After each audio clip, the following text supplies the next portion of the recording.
Hello, welcome to week 4 of classroom assessment. I hope that you got your quiz completed last week, and I will be talking more about the responses to the quiz.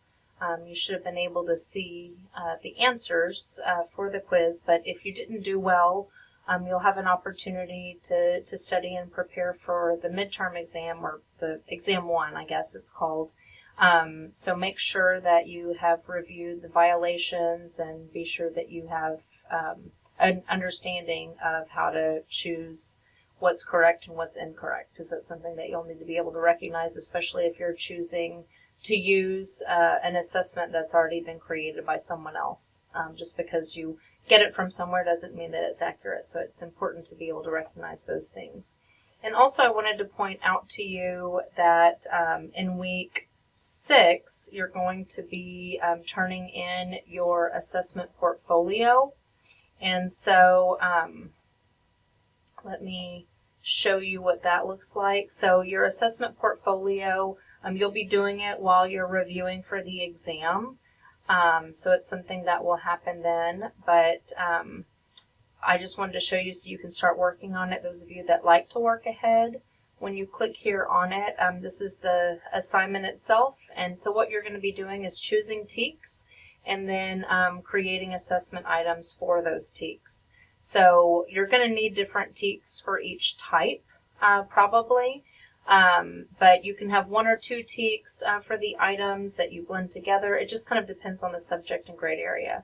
So I do want you to try to choose kind of an idea of like a class or grade level. So you could do 3rd grade and then do some different TEKS from different subjects. Or if you're certifying like 7 to 12 social studies, then you could choose some, 7th grade, some 8th grade, history or ethics or whatever from that area. But I don't want you to be all over the place. I want you to be choosing TEKS that are creating items that you might actually use when you're teaching one day. So be sure that you look at the rubric, because this is what I'll be using to assess your portfolio. You can make it in a table form, you can make it in a document, you can look at the examples to kind of see.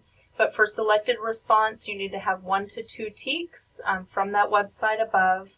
And you need to create 2 items that align to the TEKS and they meet all of the criteria for good items. So make sure that you follow the rules. And then for constructed response items, you have 2 items also. So that would be actually 2 items that would appear on an assessment. And then for performance, you only need to have 1, but you need to come up with a rubric. So you describe what the assignment actually is. And I'm really looking at the rubric that you've created. And then same thing for a portfolio. And then we'll talk more about affective later, but you're going to come up with a couple of affective items. So I just wanted to point that out to you. It's not due until week 6, so you've got a couple of weeks. But since we're covering a couple of chapters a week at this point, you might want to start looking at that. So for this week, we did selected response and constructed response last week. And this week we're moving to performance and portfolio assessment. So be sure that you've watched the videos and read the textbook from these chapters. These are the notes that correspond with the video lectures. So that's what you can use to kind of take notes where I show what's important. And then this is the activity that you'll be working on this week. So you can click on this to read the assignment. So when you go to your book and you're looking at figure 8.3, it describes how students might give oral performances like a speech throughout the semester. And so what you want to do is to create a rubric that could be used for all of the speeches. So it's not a rubric for a safety task. It's not a rubric for this task. But if you know that students are going to be giving speeches throughout the school year over lots of different kinds of tasks, it would be one rubric that could be used multiple times. So it's going to be assessing the important parts of a speech. So when you read figure 8.3, you can see that it describes some specific things that the teacher would be looking for in a good quality speech. And so those are going to be the 3 evaluative criteria that you have. So you can make a rubric, and you can make it look just like my rubric here if you want, but you would have 3 evaluative criteria, and those are what kind of go in this column.